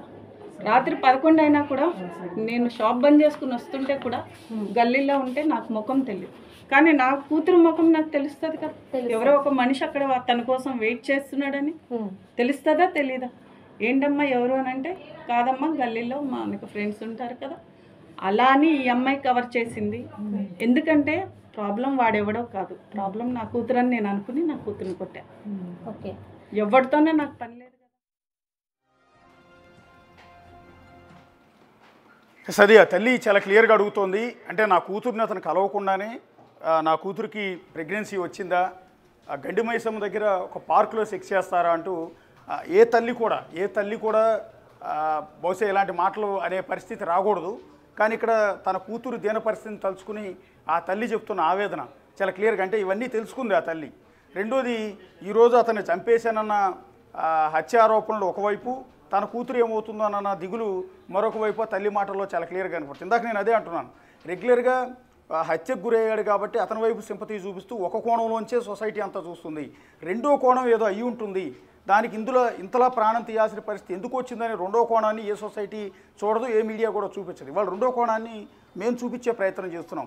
కాయిన్కి ఒక సైడ్ కాదు, రెండో సైడ్ కూడా చూడాలి. తప్పు రెండు వైపులా చాలా క్లియర్గా కనపడుతోంది. 10వ తరగతి నుంచి వీళ్ళిద్దరు కలిసి చదువుకున్నారు. అమ్మాయి శ్రీజ, శ్రవణ్ సాయి. అప్పటి నుంచి వీళ్ళిద్దరి మధ్య ప్రేమ గురించి తప్పేం లేదు. అది వయసు, అట్రాక్షన్, దాన్ని ఎవరు కాదంటానికి కూడా వీల్లేదు. హార్మోన్స్ ప్రభావం ఇవన్నీ ఉంటాయి, అది ఎవరికైనా జరిగేది. కానీ దాన్ని కాస్త ఆ తర్వాత అమ్మాయి బీటెక్ చదువుకునే టైంలో అమ్మాయిని పార్కులోకి తీసుకెళ్ళి అమ్మాయిని సెక్స్ చేయటం, ఆ తర్వాత ఆమెతో ప్రెగ్నెన్సీ తెప్పించడం. సో ఇదంతా జరిగిన తర్వాత కూడా పెళ్లి చేసుకోమంటే కుటుంబ సభ్యులు మాది ఈ క్యాస్ట్ నీది ఈ క్యాస్ట్ అని చెప్పి వాళ్ళు అడ్డుకోవటం. సో దీనంతటికి మూల కారణం ఏంటి అంటే మళ్ళీ తప్పు ఎవరైతే హత్యకు గురైన శ్రవణ్ సాయి కుటుంబ సభ్యులది కనపడుతోంది. అతనికి బేసిక్గా తల్లిదండ్రులు లేరు, చనిపోయారు. పెదనాన్న ఆధ్వర్యంలో ప్రస్తుతం శ్రవణ్ సాయి పెరుగుతున్నాడు, నాయనమ్మ దగ్గర శ్రవణ్ సాయి ఉంటూ ఉన్నాడు. సో ఈ క్రమంలో 10వ తరగతిలో పరిచయం అయిపోయిన అమ్మాయిని మధ్యలో అతను వేరే చోటకి తీసుకెళ్ళిపోయాడు. అది దాన్ని మనం రెగ్యులర్గా పలికే భాషలో మనం చెప్పట్లేదు. కానీ ఆ అమ్మాయిని చిన్న వయసులోనే తన ఇంటి తల్లి దగ్గర నుంచి వేరు చేసి తన అమ్మాయిని వేరే చోటకి తీసుకెళ్ళి ఒక రూమ్లో పెట్టి కాపురం చేశాడు. అంటే ఇల్లీగల్గా పెళ్లి కాకుండానే ఆ అమ్మాయితో కాపురం చేశాడు. సో తన కూతురు మిస్ అయింది అని ఈ అమ్మాయి తల్లి పోలీస్ స్టేషన్లో ఫిర్యాదు కూడా చేసింది. ఆ తర్వాత నచ్చజెప్పి బతిమలాడి మొత్తం మీద అతని దగ్గర నుంచి అమ్మాయిని వాళ్ళ ఇంటికి తెచ్చుకున్నారు. ఆమెను నచ్చజెప్పే ప్రయత్నం చేశారు.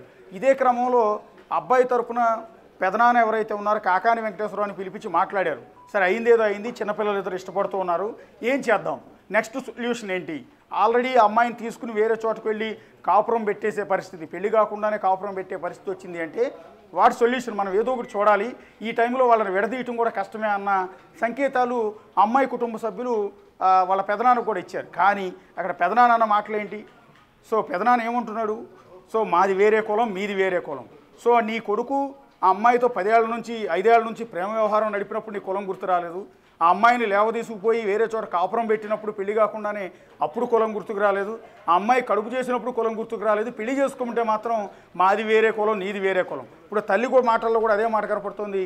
నీది ఏ కులం అయితే నాకెందుకు, నీ దగ్గర ఎంత డబ్బు ఉంటే నాకెందుకు, నీ డబ్బు నాకేం ఇవ్వవు కదా, నాకు అవసరం లేదు కదా, నా కూతుర్ని పెళ్లి చేసుకోమని అంటే నా కులం అడ్డం వస్తుందని చెప్పి వాళ్ళు ఈ మాటలన్నారు అని ఆ తల్లి అంటుంది. అదే క్రమంలో తన కూతురు ఆల్రెడీ ప్రెగ్నెన్సీ వచ్చిన విషయాన్ని కూడా ఆ అమ్మాయి దాచిపెట్టింది. కనీసం ప్రెగ్నెన్సీ వచ్చిందన్న విషయం అన్న తల్లికి తండ్రికి తల్లికి కుటుంబ సభ్యులకి చెప్పుంటే దానికి సొల్యూషన్ ఏంటి అని ఆలోచించడమో, లేకపోతే మరొకసారి శ్రవణ్ సాయి పెదనాన్న దగ్గరికి వెళ్ళి మాట్లాడి పెళ్లి కొప్పించే ప్రయత్నం ఏదో ఒకటి చేసి ఉండేవారు. కానీ అమ్మాయి ఆ ప్రెగ్నెన్సీ విషయాన్ని కూడా దాచిపెట్టింది. ఆఖరికి 4వ నెల అమ్మాయికి ప్రెగ్నెన్సీ వచ్చి 4వ నెల వచ్చిన తర్వాత అమ్మాయికి సిక్ అయిపోయి వామిటింగ్స్ అవుతూ ఉంటే అప్పుడు హాస్పిటల్లో చేరిస్తే అప్పుడు అసలు విషయం బయటకు వచ్చింది. అప్పుడు అమ్మాయి ఈ విషయం చెప్పింది. 4 నెలల నుంచి తనకు పీరియడ్స్ ఆగిపోయినాయి, తనకు 4వ నెల ప్రెగ్నెన్సీ అన్న విషయం అప్పుడు చెప్తే ఏ తల్లిని ఎలా తట్టుకోగలుగుతుంది? ఆల్రెడీ తన కూతుర్ని ఒక మంచి వ్యక్తికి ఇచ్చి పెళ్లి చేసి ఆమె పిల్ల పాపలతో హ్యాపీగా ఉంటే చూడాలని ఏ తల్లైనా కోరుకుంటుంది. కానీ ఇలా పెళ్లి కాకముందే ఒక వ్యక్తితో ప్రేమ వ్యవహారం నడపడం, అతనితో లేచి వెళ్ళిపోవడం, ఆ తర్వాత అతనితో పార్కుల్లో తిరిగి ప్రెగ్నెన్సీ తెచ్చుకోవటం, ఇవన్నీ చూసిన తర్వాత ఏ తల్లికైనా బాధ ఉంటుంది. పోనీ పెళ్లి చేసేద్దామంటే అబ్బాయి తరపు వాళ్ళు ఒప్పుకోట్లా.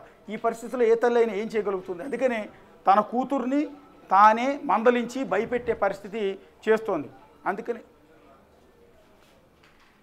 తన ఇంట్లోనే ఆమెను మందలించే ప్రయత్నం, బుజ్జగిచ్చే ప్రయత్నం అక్కడ చేస్తూ ఉన్నారు. అలా చేసే క్రమంలోనే ఆమె శ్రవణ్ సాయికి ఫోన్ చేయటం, శ్రవణ్ సాయి వచ్చి వీళ్ళతో గొడవ పట్టడం, ఆ గొడవలో ఘర్షణ సంథింగ్ ఏదో జరిగింది. లేదా అమ్మాయిని మరోసారి తీసుకెళ్ళిపోయే ప్రయత్నం ఏదో చేశాడు అతను. అక్కడ ఏదో మొత్తం మీద ఇప్పుడు హత్య ఎక్కడ జరిగింది, వాళ్ళేమో అతను కిడ్నాప్ చేసి తీసుకొచ్చి ఇంట్లో బంధించలా, ఇతనే వాళ్ళ ఇంటికి వెళ్ళాడు. అంటే ఒక సినిమా తెలుగు సినిమాల్లో హీరో మాదిరిగా ఆ అమ్మాయి బంధువులతో ఫైట్ చేసి వాళ్ళందరినీ చెత్తకొట్టేసి ఆ అమ్మాయిని బైక్ మీద ఎక్కించుకుని తీసుకెళ్ళిపోయే ప్రయత్నం ఏదో సంథింగ్ అక్కడ జరిగింది. జరిగే క్రమంలో తమ కూతుర్ని కాపాడుకోవడానికి నువ్వెవరు అసలు వచ్చి ఇన్వాల్వ్ చేసి నా కూతురు జీవితాన్ని నాశనం చేసావని తల్లి కావచ్చు, తల్లి తరపు కుటుంబ సభ్యులు కావచ్చు, అతను మందలించే క్రమం కావచ్చు, ఆ కోపంలో కొట్టే క్రమంలో కూడా కొట్టి ఉండొచ్చు. సో ఇతను హీరోయిజం చూపించే క్రమంలో ఇతని పైన దాడి జరిగింది. ఆ దాడిలో అనుకోకుండా ప్రాణాలు పోయే అవకాశం ఉంది తప్ప ఉద్దేశపూర్వకంగా అతను హత్య చేయాలన్న ఆలోచన ఎక్కడా కూడా మనకి కనిపించట్లేదు నిజం చెప్పాలి అంటే. సో ఇక్కడ ఏం జరిగింది బ్యాక్ ఎండ్ అంతా కూడా ఆమె చెప్పే ప్రయత్నం చేస్తోంది. ఆమె చాలా సీరియస్గా చెప్తోంది. సీరియస్గా ఆవిడ మాటల్లో విన్నా కూడా మీకు స్పష్టంగా కనపడుతుంది. ఎందుకు అంటే నిన్న అతని స్నేహితులు కొంతమంది మీడియాతో మాట్లాడుతున్నప్పుడు కొన్ని కామెంట్స్ చేశారు. అసలు గత 6 నెలలుగా ఈ అమ్మాయి శ్రవణ్ సాయి ఇద్దరు కలవట్లేదు, అసలు ఎక్కడా కూడా అమ్మాయిని చూసింది లేదు, అయినా ప్రెగ్నెన్సీ వచ్చింది. కాబట్టి శ్రవణ్ సాయి ఆమెకు వచ్చిన ప్రెగ్నెన్సీ నా వల్ల కాదు అంటే ఆమెకు వేరే వాళ్ళతో ఎఫ్ఐఆర్లు ఉన్నట్టు అండగట్టే ప్రయత్నం శ్రవణ్ సాయి చేసి ఆ ప్రెగ్నెన్సీ కూడా నా వల్ల కాదు అని చెప్పే ప్రయత్నం చేసినట్టుగా తెలుస్తుంది స్నేహితుల మాటల బట్టి. సో ఇక్కడ కడుపు మండిపోతే ఎవరికైనా కూడా. సో నీతో డీప్ లవ్లో ఉండి 10వ తరగతి నుంచి నీతో ప్రేమ వ్యవహారం నడుపుతూ నీతో తిరుగుతూ నీతో నువ్వు రమ్మంటే నిన్ను నమ్మి ఆ అమ్మాయి తల్లిదండ్రులు కూడా వదిలిపెట్టి లేచి వచ్చేసిన అమ్మాయి నా వల్ల నీకు కడుపు రాలేదు, వేరే ఎవరి వల్ల వచ్చిందని చెప్పడం అనేది సమాజం యాక్సెప్ట్ చేస్తుందా? సో తల్లిగా ఆమె మాత్రం ఏమి యాక్సెప్ట్ చేస్తుంది? ఒక్కసారి ఆ తల్లి అదే క్వశ్చన్ చేస్తోంది. సో నీ కూతురికి ఇట్లా జరిగితే నువ్వు ఒప్పుకుంటావా అని సొసైటీని ప్రశ్నిస్తోంది. నీ కూతురికి ఇలా జరిగితే నువ్వు ఒప్పుకుంటావా అని సొసైటీని ప్రశ్నిస్తుంది. ఒకసారి ఆ తల్లి సిరి, శ్రీజ తల్లి సిరి ఇప్పుడు హత్య ఆరోపణలు ఎదుర్కొంటున్న సిరి ఏం మాట్లాడారు అనేది ఒక్కసారి మళ్ళీ ప్లే చేయండి పిక్చర్. 3 days తర్వాత నేను వస్తాను. వచ్చిన తర్వాత పాపది ఏమైంది ఎవరు ఇంతవరకు హాస్పిటల్లో తీసుకోవచ్చు. ఓకే, అన్నీ ఎదిగిపోయినాయి. ఇప్పుడు వాళ్ళు నిన్నటి నుంచి ఎవ్వరు ఒక్క ట్రీట్మెంట్ కూడా ఇవ్వట్లేదు. ఓకే, అది అలా పడిపోయింది. ఎవరు ఏం చేయట్లేదు. ఏం జరిగింది అనేది మాట్లాడదాం. ఎలా జరిగిందని చెప్తాను. ఓకే, ఇప్పుడు నేను పిలిపించానని చెప్తున్నాను. అది నాకు అసలు వాడు శ్రావణ్ అనేవాడే. ఇది నేను సెకండ్ టైం చూడటం. Okay, first time 7 months back పాప దగ్గరకు వచ్చాడంట, కాలేజ్ దగ్గరికి. ఆమె ఇంటికి రాలేదు. 4:30 అయిపోతుంది, ఎర్లీ మార్నింగ్. మేము పోలీస్ స్టేషన్కి వెళ్ళాం, మాదాపూర్ పోలీస్ స్టేషన్లో. అక్కడ పాప మిస్ అయిందని ఇచ్చాము. తర్వాత వాళ్ళ పెద్దనాన్న వాళ్ళని పిలిచాము, మాట్లాడాము, వార్నింగ్ ఇచ్చాము. ఓకే, వాడేదో పెద్ద క్యాస్ట్ అది ఇది అని అంటున్నాడు. వాడి క్యాస్ట్తో నాకు పని లేదు. ఓకే, వాళ్ళకి డబ్బు ఉంటే వాళ్ళ దగ్గర ఉంచుకోమనండి, నా దగ్గర ఉంటే నా దగ్గర ఉంటుంది. నీ దగ్గర ఉంటే నువ్వు నాకు ఇవ్వవు కదా. ఓకేనా, ఎవరిది వాళ్ళకే ఉంటుంది. ఓకే, మీకు ఇష్టం వచ్చినట్టు రాసుకోవడం కాదు. ఓకే, నేను చెప్తాను, మీరు రాసుకుందరు కానీ మీకు వచ్చినట్టు గుద్దుకోండి. ఓకే, నేను ఎల్లుండే వస్తాను. పోలీస్ స్టేషన్కి వచ్చినాక పోలీస్ స్టేషన్లో నేను సంవత్సరం నుంచి అమ్మాయిని నేను కలవలేదు అని ఎవరిని ఎందుకు కలవలేదు? కలవకుండానే కడుపు వచ్చేసిందా? గండి మైసం దగ్గర పార్కులో చేస్తారా సెక్స్ అనేది? నీ కూతురు చేస్తే నువ్వు ఊరుకుంటావా? నువ్వు ఊరుకుంటావా అని అడుగుతున్నా. ఒకటే నేను క్వశ్చన్ అడుగుతా, నువ్వు ఊరుకుంటావా? ఊరుకుంటావా అని అడుగుతున్నా.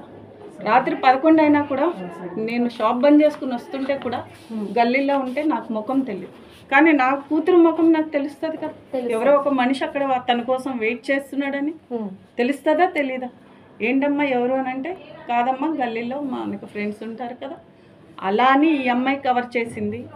ఎందుకంటే ప్రాబ్లం వాడెవడో కాదు, ప్రాబ్లం నా కూతురు అని నేను అనుకుని నా కూతురుని కొట్టా. ఓకే, ఎవరితోనే నాకు పని లేదు కదా. ఎందుకు కలవలేదు? కలవకుండానే కడుపు వచ్చేసిందా? గండి మైసం దగ్గర పార్కులో చేస్తారా సెక్స్ అనేది? నీ కూతురు చేస్తే నువ్వు ఊరుకుంటావా? నువ్వు ఊరుకుంటావా అని అడుగుతున్నా. ఒకటే నేను క్వశ్చన్ అడుగుతా, నువ్వు ఊరుకుంటావా? ఊరుకుంటావా అని అడుగుతున్నా. రాత్రి 11 అయినా కూడా నేను షాప్ బంద్ చేసుకుని వస్తుంటే కూడా గల్లీలో ఉంటే నాకు ముఖం తెలియదు, కానీ నా కూతురు ముఖం నాకు తెలుస్తుంది కదా. ఎవరో ఒక మనిషి అక్కడ తన కోసం వెయిట్ చేస్తున్నాడని తెలుస్తుందా తెలీదా? ఏంటమ్మా ఎవరు అని అంటే, కాదమ్మా గల్లీలో మనకు ఫ్రెండ్స్ ఉంటారు కదా. అలా అని ఈ అమ్మాయి కవర్ చేసింది. ఎందుకంటే ప్రాబ్లం వాడెవడో కాదు, ప్రాబ్లం నా కూతురు అని నేను అనుకుని నా కూతురుని కొట్టా. ఎందుకు కలవలేదు? ఎస్, అది తల్లి కోణంలోంచి మనం చూస్తున్నాం. మళ్ళీ చెప్తున్నాం, ఇవాళ మేము రెండో కోణాన్ని చూపించే ప్రయత్నం చేస్తున్నాం. సొసైటీ ఆలోచనని మార్చే ప్రయత్నం చేస్తున్నాం. హత్యకు గురయ్యాడు కాబట్టి కేవలం ఒకవైపు మాట్లాడకుండా అమ్మాయి కోణంలోంచి అమ్మాయి తల్లిదండ్రుల ఆవేదన కూడా చూపించే ప్రయత్నం చేస్తున్నాం. అందులో భాగంగానే మా రిపోర్టర్ సుజాత హాస్పిటల్ లోపలికి తన కూతురు దగ్గర ప్రస్తుతం రక్షణగా ఉన్న తల్లి సిరితో మాట్లాడించే ప్రయత్నం, అసలు నిజాన్ని బయటికి తీసుకొచ్చే ప్రయత్నం ఇవాళ మేము చేసాం. తల్లి ఆవేదన విన్న తర్వాత జనాల ఆలోచన మారిపోతుంది. ఇక్కడ శ్రవణ్ సాయిని ఆ అమాయకుడు, శ్రవణ్ సాయిని అన్యాయంగా చంపేశారు అనేది మనం సహజంగా అనుకునే కోణం, ఎందుకంటే ప్రాణం పోయింది కాబట్టి.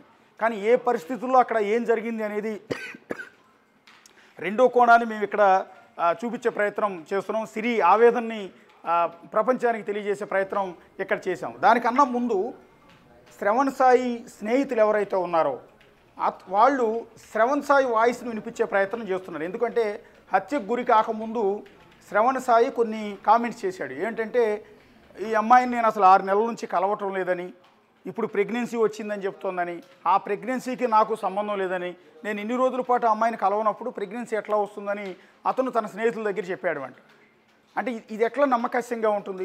నిన్నింతగా ఇష్టపడి నీతో తల్లిదండ్రులు కూడా వదిలేసి లేచి వచ్చేసి వేరే చోట కాపురం పెట్టి నీ వల్ల ప్రెగ్నెన్సీ తెచ్చుకుంటూ ఇప్పుడు ఆ ప్రెగ్నెన్సీ నా వల్ల కాదని అతను చేతులు దులుపుకునే ప్రయత్నం చేస్తే ఆ అమ్మాయి పరిస్థితి ఏంటి? ఆమె ఆల్రెడీ మానసికంగా సిక్ అయిపోయింది. ఎందుకంటే తన ప్రెగ్నెన్సీ ఎవరి వల్ల వచ్చిందో అతనే మోసం చేసే ప్రయత్నం చేస్తున్నాడు. ఇటువైపు ఏమో తల్లి తనను యాక్సెప్ట్ చేయటం లేదు, తమ ప్రేమని వాళ్ళు అంగీకరించట్లేదు, పెళ్ళి అవుతుందో లేదో గ్యారంటీ లేదు. ఈ పరిస్థితుల్లో అమ్మాయి మానసికంగా హాస్పిటలైజ్ అయిపోయింది. సో 20 రోజుల నుంచి హాస్పిటల్లోనే ట్రీట్మెంట్ తీసుకుంటుంది శ్రీజ.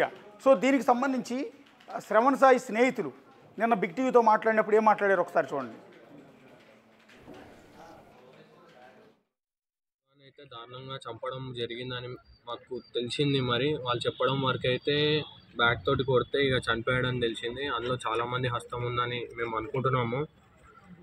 ఇంకా శివాని చాలాసార్లు బెదిరియడం జరిగింది. వాళ్ళ అమ్మాయి వాళ్ళ సైడ్ వాళ్ళు కానీ రావడం జరిగింది, కత్తులు పెట్టడం జరిగింది. మా వాళ్ళకైతే పెట్టిన ఇబ్బంది వల్ల కానీ ప్రెజర్ వల్ల కానీ ఆల్రెడీ ఒకసారి శివ సూసైడ్ అటెంప్ట్ కూడా చేశాడు. లక్కీగా బయటపడ్డాడు, ఏం కాలేదు. కానీ మళ్ళీ ప్రెజర్ పెరగడం వల్లనో మరి ఏమైందో మనకు తెలియదు. అమ్మాయి వాళ్ళ ఇంట్లోకి అయితే ఒకరిని పిలవడం జరిగింది. వెళ్ళాక బ్యాట్ తోటి కొట్టామని అయితే వాళ్ళు చెప్తున్నారు, కానీ ఆ బ్యాట్తో కొట్టిన దెబ్బలు అయితే కాదు. ప్రెజర్ పెట్టడం అంటే ఇంట్లో వాళ్ళు పెట్టడం కాదండి. అమ్మాయి ఇట్లా ఇంట్లోకి వెళ్ళి బయటికి వచ్చేసేయడం, నన్ను పెళ్ళి చేసుకో అనడం, నన్ను తీసుకెళ్ళిపో ఇంట్లో ఇబ్బంది పెడుతున్నారని మా శివాని ప్రెజర్ చేసిందమ్మ. ఇక 3 సార్లు చేసిందంట. ఇట్లా 3 సార్లు ఇంట్లోకి వెళ్ళి బయటికి రావడం జరిగింది, మళ్ళీ తీసుకోవడం జరిగింది. టార్చర్ అనేది ఆయన అయితే ఇట్లా లవ్ విషయంలో ఉన్నారని తెలిసింది. అయితే వాళ్ళ ఇంట్లో కొట్టడం కూడా జరిగింది. దాంతో వాడు 2 సార్లు సూసైడ్ అటెంప్ట్ అంటే నరం కోసుకోవడం చేసిండు. అయితే మేమే డోర్ కొట్టేసి వాడిని కాపాడి నచ్చ చెప్పినాం, వద్దు ఇప్పుడు పెళ్ళే వద్దు, ఇప్పుడు ఏడా చేసుకుంటావు, మీ ఇంట్లో అమ్మ నాన్న కూడా లేరు, అమ్మ నాన్న లేరు కాబట్టి వాడు కూడా ఆగి ఉన్నాడు. వాళ్ళ అమ్మాయి ఏమో నన్ను ఇట్లా బాధ పెడుతున్నారు, టార్చర్ చేస్తున్నారు, వచ్చి పెళ్లి చేసుకో అని చెప్తుంది. దాంతో ఇప్పుడు సరే అని చెప్పేసి లాస్ట్కి వాళ్ళ అమ్మాయి వాళ్ళ ఫోన్లో నుంచి వాళ్ళ మమ్మీ ఫోన్ చేసి ఇంటికి రమ్మని చెప్పింది. అయితే ఇది నువ్వు ర్యాపిడో కొట్టుకుంటానా అట్లా వెళ్ళిపోయి మార్నింగ్ 10 o'clockకి వెళ్తే ఇప్పటి వరకు మార్నింగ్ 10 o'clock వరకు వెళ్ళిండు. మళ్ళీ నిన్న మార్నింగ్ 10 o'clockకి వెళ్తే ఈరోజు హాస్పిటల్లో 6 o'clockకి అడ్మిట్ చేశారు. అంటే అంతసేపు ఏం చేశారు, దెబ్బలు చూస్తే ఏమో మొత్తం ఇట్లా గుచ్చులు కొట్టుడు అయితే ఒక దెబ్బతో అయితే ఒక లేడీస్ కొడితే ఒక దెబ్బతో చచ్చిపోడు. ఎందుకంటే మాకు తెలుసు ఆయన ఎంత గట్టి మనిషి. మొత్తం కాట్లు, మొత్తం ఇట్లా కన్ను ఉబ్బిపోవడము, అంటే ఫుల్ టార్చర్ పెట్టారు సార్. మార్నింగ్ 10 o'clock నుంచి ఎంత కొట్టిరో ఏం తెలుస్తలేదు. వాడు చూస్తే ఏమో ఒక దెబ్బ కొట్టినా అంటున్నా వాళ్ళ మమ్మీ వాళ్ళు. సో మళ్ళీ మొత్తం అంటే పోస్ట్ మార్టం వెళ్ళేటప్పుడు మేము చూసినప్పుడు అయితే మొత్తం డ్రిప్స్ కాడ మొత్తం ఇట్లా గుచ్చడం ఫుల్ టార్చర్ పెట్టారు. మళ్ళీ వాళ్ళ మామ వాళ్ళు కూడా 2-3 సార్లు ఎట్లా అంటే ఇంటికి పిలిచి బండి గుంజుకోవడము, లేకపోతే అది చేయడం ఇది చేయడం, కత్తులు పెట్టడము అన్నీ చేసేసి పెళ్లి చేసుకోమంటుంది. కానీ వాళ్ళ అమ్మ ఏమో ఇట్లా ఆస్తులు చూడడం, 2-3 సార్లు కూడా ఇట్లా ఎంక్వైరీ చేసిర్రు, ఏం ఆస్తి ఉంది, ఏముంది, ఏం సంగతి, ఎక్కడోళ్ళు, ఏం కులపోళ్ళు అట్లా అన్నీ కనుక్కుంది వాళ్ళ పెద్దాడికి ఫోన్ చేసి. ఇప్పుడు మళ్ళీ వాళ్ళ అమ్మాయి ఏమో ఇట్లా అంటుంది పెళ్లి చేసుకోమని, వాళ్ళ మమ్మీ ఏమో పెళ్లి చేస్తా అని చెప్పేసి పిలిచింది సార్ మళ్ళీ అది కూడా. అయితే ఇట్లా లవ్ విషయంలో ఉన్నారని తెలిసింది. అయితే వాళ్ళ ఇంట్లో కొట్టడం కూడా జరిగింది. దాంతో వాడు 2 సార్లు సూసైడ్ అటెంప్ట్ అంటే నరం కోసుకోవడం చేసి శివాని అయితే దారుణంగా చంపడం జరిగిందని మాకు తెలిసింది. మరి వాళ్ళు చెప్పడం వరకు అయితే బ్యాట్ తోటి కొడితే ఇక చనిపోయాడని తెలిసింది. అందులో చాలామంది హస్తం ఉందని మేము అనుకుంటున్నాము. ఇంకా శివాని చాలాసార్లు బెదిరియడం జరిగింది. వాళ్ళ అమ్మాయి వాళ్ళ సైడ్ వాళ్ళు కానీ రావడం జరిగింది, కత్తులు పెట్టడం జరిగింది. మా వాళ్ళకైతే పెట్టిన ఇబ్బంది వల్ల కానీ ప్రెజర్ వల్ల కానీ ఆల్రెడీ ఒకసారి శివ సూసైడ్ అటెంప్ట్ కూడా చేశాడు. లక్కీగా బయటపడ్డాడు, ఏం కాలేదు. కానీ మళ్ళీ ప్రెజర్ పెరగడం వల్లనో మరి ఏమైందో మనకు తెలియదు. అమ్మాయి వాళ్ళ ఇంట్లోకి అయితే ఒకరిని పిలవడం జరిగింది. వెళ్ళాక బ్యాట్ తోటి కొట్టామని అయితే వాళ్ళు చెప్తున్నారు, కానీ ఆ బ్యాట్తో కొట్టిన దెబ్బలు అయితే కాదు. ప్రెజర్ పెట్టడం అంటే ఇంట్లో వాళ్ళు పెట్టడం కాదండి. అమ్మాయి ఇట్లా ఇంట్లోకి వెళ్ళి బయటికి వచ్చేసేయడం, నన్ను పెళ్ళి చేసుకో అనడం, నన్ను తీసుకెళ్ళిపో ఇంట్లో ఇబ్బంది పెడుతున్నారని మా శివాని ప్రెజర్ చేసిందమ్మ. ఇక 3 సార్లు చేసిందంట. ఇట్లా 3 సార్లు ఇంట్లోకి వెళ్ళి బయటికి రావడం జరిగింది, మళ్ళీ తీసుకోవడం జరిగింది.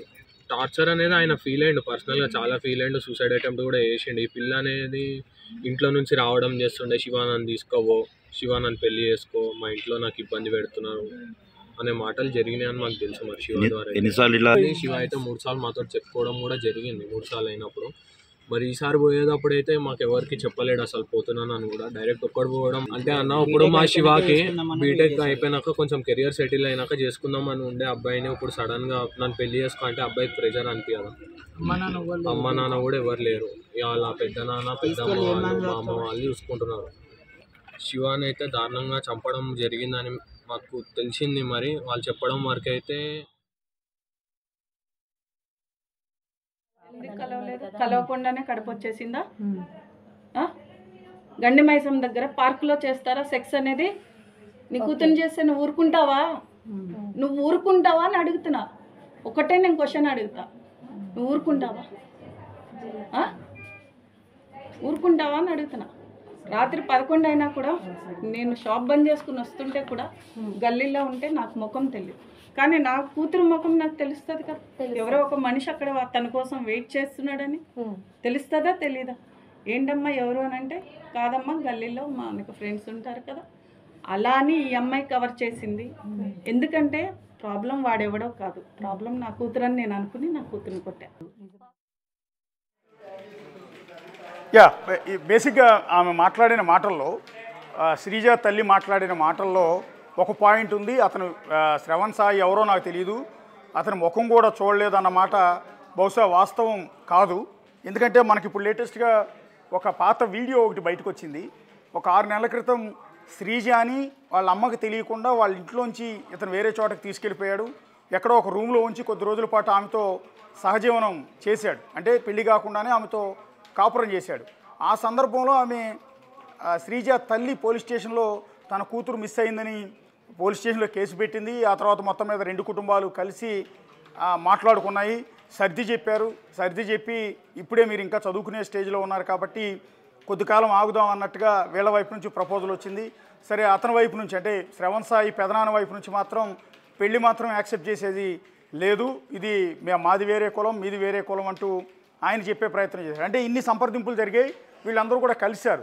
కాబట్టి శ్రవణ్ సాయి ముఖం కూడా నేను చూడలేదు అని శ్రీజ తల్లి సిరి చెప్తున్న మాటల్లో వాస్తవం లేదు అనటానికి మన దగ్గర ఒక ఎవిడెన్స్ ఉంది. 6 నెలల క్రితం ఏదైతే 2 కుటుంబాల మధ్య ఒక సంప్రదింపులు డిస్కషన్స్ జరిగాయో, అతని అధీనంలో ఉన్న కూతుర్ని సిరి వెళ్ళి మాట్లాడి ఒప్పించి వెనక్కి తెచ్చుకుందో, ఆ సమయంలో అమీర్పేటలో ఒక చోట వీళ్ళందరూ 2 ఫ్యామిలీలు భేటీ అయిన ఒక వీడియో కూడా ప్రస్తుతం మనకు బయటకు వచ్చింది. ఆ వీడియో కూడా ఇప్పుడు ప్లే చేయబోతున్నాం. ఒకసారి పిసిఆర్ ఆ వీడియో ప్లే చేయండి. అందులో ఆ వీడియోలో శ్రవణ్ సాయి ఉంటాడు, శ్రీజ ఉంటుంది, ఏదో ఒక గ్రౌండ్ మాదిరిగా కనిపిస్తుంది. ఆ గ్రౌండ్లో వీళ్ళందరూ కూడా భేటీ అయ్యారు. అక్కడ ఆ ఘటనలో ఆ ఫుటేజ్లో మనకి సిరి అంటే శ్రీజ తల్లి సిరి కూడా చాలా స్పష్టంగా కనిపిస్తున్నారు అక్కడ. సో ఆవిడికి అంతా నోటీసులోనే ఉంది. శ్రవణ్ సాయి ఎవరో తెలుసు, శ్రవణ్ సాయిని ఆవిడ చూశారు, శ్రవణ్ సాయి పెదనాంతో ఆవిడ మాట్లాడారు. కాబట్టి సో ఆ సమయంలో ఏమని నచ్చ చెప్పారు ఏంటనేది మనకు తెలియదు. బట్ ఆ ఫుటేజ్ని మీరు ఒకసారి చూస్తే ఫుటేజ్లో ఫ్యామిలీ మొత్తం ఉన్నారు. ఇటు శ్రీజ కుటుంబ సభ్యులు ఉన్నారు,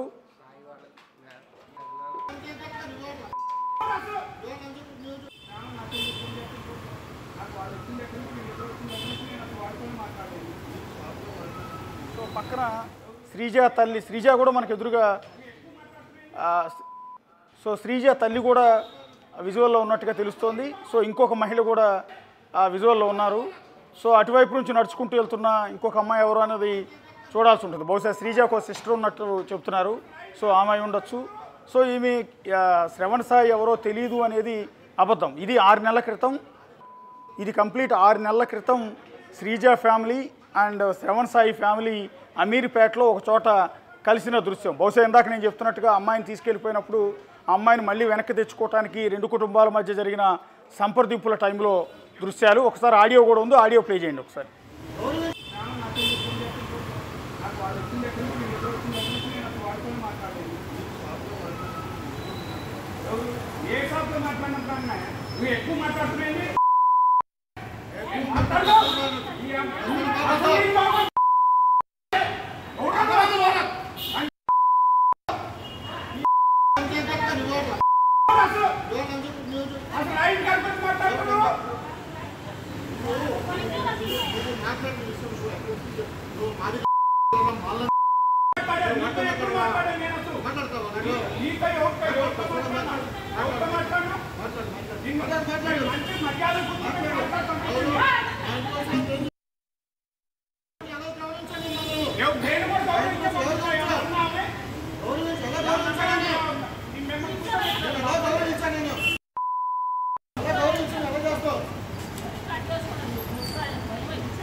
మనం ఆ విజువల్లో మనం గమనిస్తే స్పష్టంగా మీకు దృశ్యాలు కనపడుతున్నారు. అవతల వైపు సిరి ఉన్నారు, అంటే శ్రీజ తల్లి. సో శ్రీజ తల్లి లివింగ్ రిలేషన్లో ఉన్న, అంటే శ్రీజ పెంపుడు తండ్రి కూడా మనకు ఎదురుగా కనపడుతున్నారు. సో షాట్లో ఉన్న వ్యక్తి శ్రీజ పెంపుడు తండ్రి. ప్రస్తుతం సిరి అతనితోనే కాపురం చేస్తూ ఉన్నారు. ప్రస్తుతం హత్య జరిగిన ఇంట్లో అతను కూడా ఉన్నాడు. ఆ రోజు డిస్కషన్స్లో ఆయన కూడా వచ్చాడు. ఆయన కూడా సెల్ ఫోన్లో వీడియో తీస్తున్నాడు. ఆయన వెనక బ్లాక్ డ్రెస్లో ఉన్న ఆవిడ శ్రీజ తల్లి సిరి. అపోజిట్ మనకి స్టిక్ పట్టుకుని ఉన్న వ్యక్తి కాకాని వెంకటేశ్వరరావు, శ్రవణ్ సాయి పెదనాన్న. పక్కన శ్రవణ్ సాయి పెద్దమ్మ ఉన్నారు. మరికొంతమంది బంధువులు కూడా వెనక వైపు ఉన్నారు.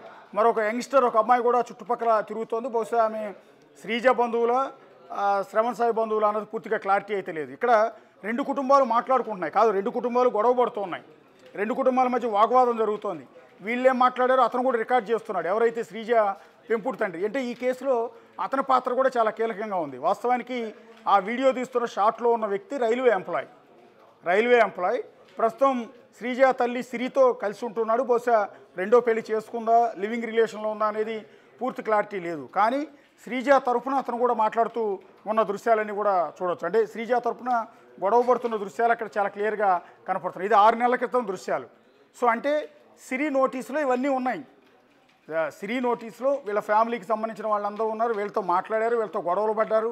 మొత్తం చాలామంది సంప్రదింపులు జరిగాయి. కాబట్టి శ్రవణ్ సాయి ఎవరో నాకు తెలియదు అన్నది ఇక్కడ అబద్ధం అని చాలా క్లియర్గా కనపడుతుంది. ఇక రెండోది, ఇప్పుడు ఆరోపణ కేసు మొత్తం కూడా శ్రవణ్ సాయి పెదనాన్న వైపు మళ్ళుతోంది. శ్రవణ్ సాయి పెదనాన్న కాకాని వెంకటేశ్వరరావు నిన్న మీడియాతో మాట్లాడుతూ రకరకాలుగా చెప్పారు. అంటే మా అబ్బాయిని అన్యాయంగా పొట్టను పెట్టుకున్నారని, వాళ్లే పిలిపించి హత్య చేశారని, వాళ్లే బ్యాట్తో కొట్టి చంపేశారని, ఇట్లా రకరకాలుగా చెప్పాడు. కానీ వాస్తవానికి వీళ్ళు పెళ్లి చేసుకుందాం, పెళ్లి చేసేద్దామని వీళ్ళ నుంచి ప్రపోజల్ వెళ్ళినప్పుడు మాది అప్పర్ క్యాస్ట్, అంటే బై క్యాస్ట్ వాళ్ళు కాకాని, అంటే ఏ క్యాస్ట్ అనేది మనం చూడాల్సి ఉంటుంది. రెండోది వీళ్ళు బీసీలు, అమ్మాయి తరపు వాళ్ళు బీసీలు, వాళ్ళు అక్కడ ఓసీలు. కాబట్టి మాది అప్పర్ క్యాస్ట్ అన్న కోణంలోనే ఈ అమ్మాయితో పెళ్లికి వాళ్ళ పెదనాన్న ఒప్పుకోలేదు అనేది చాలా మాటలు బట్టి క్లియర్ కనపడుతోంది. నిన్న హత్య జరిగిన తర్వాత వాళ్ళ పెదనాన్న కాకాని వెంకటేశ్వరరావు, ఇప్పుడు వీడియోలో గొడవ పడుతున్న కాకాని వెంకటేశ్వరరావు ఏం మాట్లాడాడు ఒకసారి ప్లే చేయండి పీసీఆర్. ఇదేదో పరువు వచ్చా ఇది అని చెప్పడానికి లేదు కదా. మేము ఖమ్మంలో, వాడు వచ్చినోడు బీసీ వాడు, వాళ్ళు లేనోళ్ళు. మేము ఆల్రెడీ ఒప్పుకున్నాం పెళ్లి చేయటానికి. కానీ కొట్టి చంపడానికి కారణం ఏంటంటే వాడిని ఆస్తి కోసం సంతకాలు పెట్టించుకోవడానికనే మాకు అనుమానం. ఇదేదో పరువు వచ్చా ఇది అని చెప్పడానికి లేదు కదా. మేము ఖమ్మంలో, వాడు వచ్చినోడు బీసీ వాడు, వాళ్ళు లేనోళ్ళు. మేము ఆల్రెడీ ఒప్పుకున్నాం పెళ్లి చేయటానికి. కానీ కొట్టి చంపడానికి కారణం ఏంటంటే వాడిని ఆస్తి కోసం సంతకాలు పెట్టించుకోవడానికనే మాకు అనుమానం. ఎస్, అది పెదనాన్న క్లియర్గా చెప్తున్నాడు. మేము కమ్మ సామాజిక వర్గం, ఆ అమ్మాయి బీసీ, సో మేము అయినా కూడా పెళ్లికి ఒప్పుకున్నాం అంటున్నారు. ఇక్కడ వీడియోలో శ్రీజ తల్లి సిరి చెప్తున్నది ఏంటి, మేము అప్పర్ క్యాస్ట్ కాబట్టి ఎట్టి పరిస్థితుల్లో పెళ్లికి ఒప్పుకోనని వాళ్ళ పెదనాన్న చెప్పారు, అందువల్ల పెళ్ళి అయిపోయింది అన్నట్టుగా సిరి చెప్తున్నారు. కానీ ఇక్కడ వీడియోలో కాకాని వెంకటేశ్వరరావు చాలా స్పష్టంగా చెప్తున్నాడు, మేము పలానా క్యాస్ట్ అయినా కూడా పెళ్లికి ఒప్పుకున్నా ఇక్కడ పెళ్లి గురించి అతను హత్య చేయలేదు, పెళ్లి విషయంలో ఎలాంటి ప్రాబ్లం లేదు. కానీ అతనుకున్న ఆస్తి ఏదైతే ఉందో 5 ఎకరాల పొలం ఉందని చెప్తూ ఉన్నారు. సో పైపెచ్చి చెప్తున్నాడు, మేము కొంత రిచ్ ఫ్యామిలీయే, మేము వాళ్ళు లేనోళ్ళు అంటూ ఆ మాట కూడా చాలా క్లియర్గా వాడాడు. ఇది అసందర్భం. నిజానికి ఆస్తుల గురించి మాట్లాడుకోవాల్సిన సందర్భం లేదు. వాళ్ళు ఉన్నోళ్ళు, మేము లేనోళ్ళు, ఇట్లా ఈ రకాలుగా మాట్లాడటం అనేది. సో అయినా కూడా పెదనాన్న చాలా క్లియర్గా చెప్తున్నాడు, వాళ్ళు లేనోళ్ళు, మేము ధనవంతులు. అంటే ఈ అబ్బాయికి ఆస్తి ఉంది, తల్లిదండ్రులు లేరు, కానీ అతను వాటా కింద వచ్చిన ఆస్తి ఏదో ఉంది. సో ఆస్తిని మా పేరు మీద పెడితేనే పెళ్లి చేస్తామని వీళ్ళ వైపు నుంచి ప్రపోజల్ వచ్చినట్టుగా, ఆస్తి కోసమే ఒత్తిడి తీసుకొచ్చినట్టుగా పెదనాన్న చెప్పే ప్రయత్నం చేస్తున్నారు. కానీ శ్రీజ తల్లి సిరి వెర్షన్ వేరుగా ఉంది. ఇది మా కులాన్ని ప్రస్తావించారు, కులం కారణంగానే పెళ్లి చేయడానికి ఒప్పుకోలేదు అన్నమాట శ్రీజ తల్లి మాటల్లో చాలా క్లియర్గా కనపడుతుంది. ఒకసారి పీసారు శ్రీజ తల్లి ఆ కులం గురించి మాట్లాడింది మరొకసారి ప్లే చేయండి. ఒక 2 నిమిషాలు ప్లీజ్ కోరు. ఏమైంది అసలు? అంటే ఏమైంది? అబ్బాయిని ఎందుకు చంపారు? ఎవరు చంపారు? ఎట్లా చనిపోయాడు అబ్బాయి? పాపం కొడుతుంటే వాడు అడ్డం వచ్చినాడు. ఎందుకు కొడుతున్నారా పాపని? పాపం తప్పు చేసి నా కూతురే కదా. బాధపడకండి, అంటే అడుగుతున్నాను. తప్పు చేసింది నా కూతురు. వాడు ఎవడో కూడా మనకు ముఖం తెలియదు. తప్పు చేసింది మన పాప అయినప్పుడు మనమే మందలిచ్చుకోవాలి మన పిల్లలు. అవును. ఇప్పుడు పక్కన వాళ్ళని కొడితే ఎవడో బిడ్డను కొడితే మనకు ఊరుకుంటారా? అవును, చెప్పండి. అవును. ఇప్పుడు మీ ముఖం నాకు తెలీదు, నేను ఎలా మీకు ఫోన్ చేస్తా? సరే నా ఫోన్ ఉంది, ఒక్కసారన్నా మేము ఆ పిల్లోడితో కానీ ఎప్పుడైనా మాట్లాడినట్టు ఏమైనా ఉందా? ఎందుకు వచ్చాడు ఇంటికి అసలు అబ్బాయి? అదే తెలియదు. ఈమె మెసేజ్ పెట్టిందంట, ఇట్లా మా మమ్మీకి తెలిసింది. ఏమని తెలిసిందని? ప్రెగ్నెంట్ అని. 3 days తర్వాత నేను వస్తాను. వచ్చిన తర్వాత పాపది ఏమైంది ఎవరు ఇంతవరకు హాస్పిటల్లో తీసుకోవచ్చు. ఓకే, అన్నీ ఎదిగిపోయినాయి. ఇప్పుడు వాళ్ళు నిన్నటి నుంచి ఎవరు ఒక్క ట్రీట్మెంట్ కూడా ఇవ్వట్లేదు. ఓకే, అది అలా పడిపోయింది. ఎవరు ఏం చేయట్లేదు. ఏం జరిగింది అనేది మాట్లాడదాం. ఎలా జరిగిందని చెప్తాను. ఓకే, ఇప్పుడు నేను పిలిపించానని చెప్తున్నాను. అది నాకు అసలు వాడు శ్రావణ్ అనేవాడే. ఇది నేను సెకండ్ టైం చూడటం. Okay, first time 7 months back పాప దగ్గరకు వచ్చాడంట, కాలేజ్ దగ్గరికి. ఆమె ఇంటికి రాలేదు. 4:30 అయిపోతుంది, ఎర్లీ మార్నింగ్. మేము పోలీస్ స్టేషన్కి వెళ్ళాము, మాదాపూర్ పోలీస్ స్టేషన్లో. అక్కడ పాప మిస్ అయిందని ఇచ్చాము. తర్వాత వాళ్ళ పెద్దనాన్న వాళ్ళని పిలిచాము, మాట్లాడాము, వార్నింగ్ ఇచ్చాము. ఓకే, వాడేదో పెద్ద క్యాస్ట్ అది ఇది అని అంటున్నాడు. వాడి క్యాస్ట్తో నాకు పని లేదు. ఓకే, వాళ్ళకి డబ్బు ఉంటే వాళ్ళ దగ్గర ఉంచుకోమనండి, నా దగ్గర ఉంటే నా దగ్గర ఉంటుంది. నీ దగ్గర ఉంటే నువ్వు నాకు ఇవ్వవు కదా. ఓకేనా, ఎవరిది వాళ్ళకే ఉంటుంది. ఓకే, మీకు ఇష్టం వచ్చినట్టు రాసుకోవడం కాదు. ఓకే, నేను చెప్తాను, మీరు రాసుకుందరు కానీ మీకు వచ్చినట్టు గుద్దుకోండి. ఓకే, నేను ఎల్లుండే వస్తాను పోలీస్ స్టేషన్కి. వచ్చినాక పోలీస్ స్టేషన్లో నేను సంవత్సరం నుంచి అమ్మాయిని నేను కలవలేదు అని చెప్తున్నాడు. ఎందుకు కలవలేదు? కలవకుండానే కడుపు వచ్చేసిందా? గండి మైసం దగ్గర పార్కులో చేస్తారా సెక్స్ అనేది? నీ కూతురు చేస్తే నువ్వు ఊరుకుంటావా? నువ్వు ఊరుకుంటావా అని అడుగుతున్నా. ఒకటే నేను క్వశ్చన్ అడుగుతా. సరే, తల్లి చాలా క్లియర్గా చెప్తోంది. సో ఇది పలానా క్యాస్ట్ అంటూ పెళ్లికి అభ్యంతరం వ్యక్తం చేసే ప్రయత్నం చేశారు. నీ క్యాస్ట్ ఏదైతే నాకెందుకు అనే మాట కూడా ఆవిడ వాడారు. ఇక్కడ కులం అనేది ప్రధాన అవాంతరం అయింది. ఆ కులం అనే అబ్జెక్షన్ లేకుండా ఉండుంటే, వీళ్ళిద్దరికి పెళ్లి చేస్తామని ప్రామిస్ చేసి ఉంటే ఈక్వేషన్ వేరుగా ఉండేది. ఇవాళ హత్య జరిగి ఉండేది కాదు, ఇవాళ ఆ శ్రీజ హాస్పిటల్లో ఉండేది కాదు, శ్రీజ తల్లి హత్య కేసు ఆరోపణలో అరెస్ట్ అయ్యే పరిస్థితి కూడా ఉండేది కాదు. దీని అంతటికి మూల కారణం కులం. ఈ కుల ప్రస్తావన తీసుకొచ్చింది పర్టికులర్గా శ్రవణ్ సాయి వైపున ఉన్న పెదనాన్న. సో వాళ్ళు ఆ కారణంతోనే అబ్జెక్ట్ చేశారు, ఆ కారణంతోనే పెళ్ళి అయిపోయింది. సో ఇప్పుడు పిల్లలు మీరు ఇంకా చదువుకుంటున్నారు కాబట్టి అప్పుడే పెళ్ళొద్దు, కొద్ది కాలం వెయిట్ చేద్దామని వాళ్ళకి సర్ది చెప్పే ప్రయత్నం చేస్తుంటే ఈక్వేషన్ వేరుగా ఉండేది. కులాలు వేరు కాబట్టి పెళ్ళి ఎట్టి పరిస్థితిలో జరగదు అని అబ్బాయి తరపు తల్లిదండ్రులు అబ్జెక్షన్ రైజ్ చేయడంతో పెళ్ళి ఆగిపోయింది అనేది దీన్ని బట్టి కొంత క్లారిటీ అయితే తెలుస్తుంది. ఇక తల్లి వైపు కూడా తప్పు ఉంది. ఒకవేళ అబ్బాయి వచ్చాడు, అమ్మాయిని కొడుతున్నారు, మీరు కొట్టడం వల్ల ప్రయోజనం ఏంటి? ఆల్రెడీ ప్రెగ్నెంట్ అని తెలిసినప్పుడు ఆ అమ్మాయిని కొట్టడం వల్ల ఉపయోగం ఏంటి? ఆల్రెడీ సిక్ అయి ఉంది 20 రోజుల నుంచి. అలాంటి అమ్మాయిని పట్టుకుని కొట్టడం, నా కూతురు తప్పు చేసింది కాబట్టి మందలిస్తున్నాను, కొడుతున్నాను అని ఆ తల్లి చెప్తున్నారు. సరే, ఓకే, ఒక తల్లి ఆవేదనగా నీ బిడ్డ నువ్వు కొట్టే రైట్ ఉంటుంది.